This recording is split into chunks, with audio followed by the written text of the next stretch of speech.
আসসালামু আলাইকুম। আরও একটি ডেইলি ব্লগে সবাইকে ওয়েলকাম করছি। আমি জয়পুরহাটের মেয়ে, আশা করছি সবাই ভালো আছেন। আলহামদুলিল্লাহ, আমরাও ভালো আছি।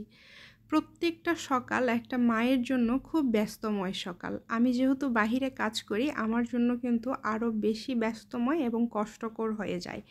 আজকে আমার বাহিরের কাজ আছে, এই কারণে একটু সকাল সকাল উঠেছি। উঠে প্রথমেই যেটা ডিউটি সেটা হচ্ছে বাচ্চার টিফিন রেডি করা। বাচ্চা যেহেতু বড় হয়েছে, তাই ওকে রেডি করাতে হয় না, ও নিজে নিজে রেডি হয়ে নেয়। তবে ওর টিফিনটা আগে রেডি করে নিচ্ছি, আর এদিকে একদিকে ডিম সেদ্ধ দিয়ে দিলাম।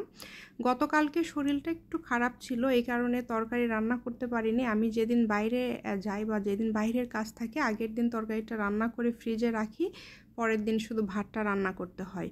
তো যেহেতু শরীরটা একটু খারাপ ছিল, তাই আর রান্না করতে পারিনি। তা আজকে সকালবেলা উঠেছি, রান্না করব, করে দেন তারপরে বাইরে যাব। মাঝে মাঝে এরকম হয়, আসলে রেগুলার তো শরীর এক থাকে না, অনেক কিছু অনেক সময় করতে মন চায় না। তো একটা বাহিরে কাজ করলে একটা মায়ের যে কতটা কষ্ট হয় বা একটা বাড়ির বউয়ের যে কতটা কষ্ট হয়, সেই কষ্টকর একটা সকাল আজকে আপনাদের সাথে শেয়ার করছি। এটা শুধু আমি না, যে কোনো আপুরা যারা বাইরে কাজ করে, জব করে, তারা জানে যে সকালটা কতটা কষ্টময় হয়ে যায়। অনেক কিছু করতে মন না চাইলেও কিন্তু করতে হয়। তো সারফারাজের টিফিন রেডি করে দিলাম, দিয়ে ও রেডি হচ্ছে। আমি রান্নাঘরে আবার চলে আসলাম, যে ভাবলাম ভাতটা তুলে দিই, আমি পেঁয়াজ কেটে নিতে ভাতটা হয়ে যাবে।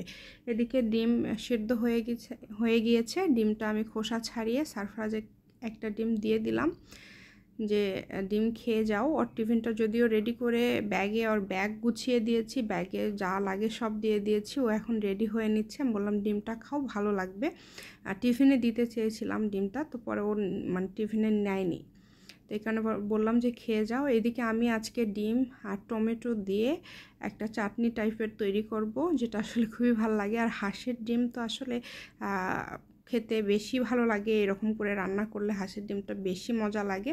তো এই কারণে ভাবলাম যে আজকে এটা করি, যেহেতু অনেক বেশি গরম যাচ্ছে, আজকে একটু ঠান্ডা, এই কারণে ভাবলাম যে দুপুরবেলা আজকে তাহলে ডিমটা রান্না করা হোক। যখন আমি অনেক বেশি তাড়াহুড়া করি বা অনেক বেশি আমার হাতে কাজ থাকে, তাড়াতাড়ি করতে হবে, তখন আমি মানে চটপট করে যেটা করা যায় সেটা করার চেষ্টা করি।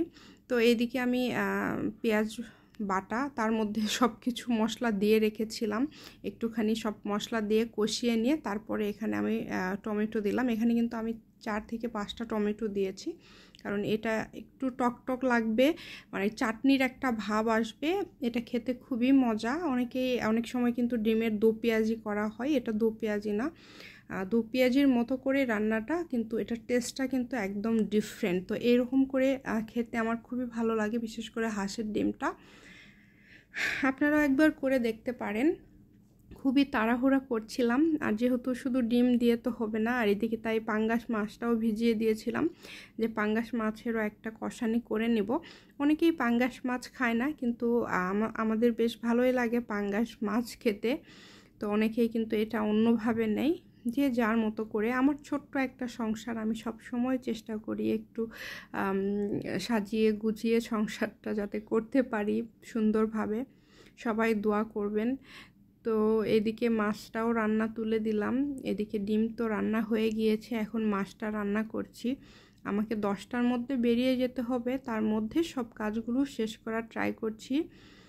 তো ইনশাল্লাহ সব কিছু হয়ে যাবে। এদিকে ডিম তো হয়ে গিয়েছে, এবং দেখেন কত সুন্দর একটা কালার আসছে। এটা কিন্তু টক টক, যারা টমেটো পছন্দ করে না তারা অত বেশি ভালো বুঝতে পারবে না, তবে যারা টক বা টমেটো পছন্দ করে তাদের কাছে রান্নাটা অনেক ভালো লাগবে। তো এদিকে মাছের মধ্যেও টমেটো দিয়ে দিলাম। আজকে মানে মনে হচ্ছে আমাদের টমেটো ডে চলছে। এদিকে মাছ রান্না হতে দিয়ে আমি যেই মাজা ঘষাগুলো ছিল, কত কত মাজা জড়ো হয়ে গিয়েছে, এমনি থেকেই সময় নাই, তার উপর মনে হচ্ছে যে আজকে অনেক কাজ। চটফট করে এখন এই সবগুলো মেজে নিচ্ছি, তাড়াতাড়ি করে যেতে হবে, কারণ একটু লেট করে গেলে হয় কি বাসায় আসতে দেরি হয়ে যায়। আর সময়ের কাজ সময়ে করা হচ্ছে আমার হ্যাবিট। আমি সব সময় চেষ্টা করি যে আমার কাজগুলো, মানে কাজের জন্য যেন কেউ আমাকে কথা না শোনায়।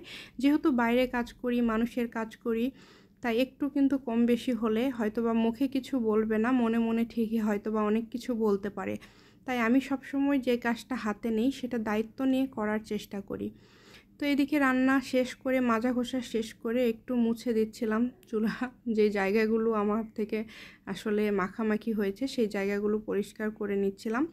তো একদম রেডি হয়ে এখন বেরিয়ে গেলাম, আর টেবিলে সব কিছু রেডি করে দিয়েছি। ভাতটা আর বাড়িনি, ভাতটা পাতিলেই রেখেছি যে ওরা যখন খাবে তখন বাড়বে, কারণ এখন 9:30 মতো বাজে, আর ওরা খেতে খেতে সেই 2টা 2:30, ততক্ষণে ভাতটা একদম ঠান্ডা হয়ে যাবে। পাতিলে থাকলে তাও ভাতটা ওই রকমই থাকবে।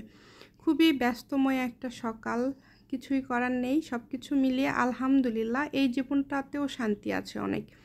এই যে সারাদিন কাজ করি, এটার মধ্যেও একটা তৃপ্তি আছে, একটা শান্তি আছে। আসলে সব কিছু যদি পজিটিভভাবে নেওয়া যায়, কোনো কিছুই আসলে খারাপ না, সব কিছুই ভালো।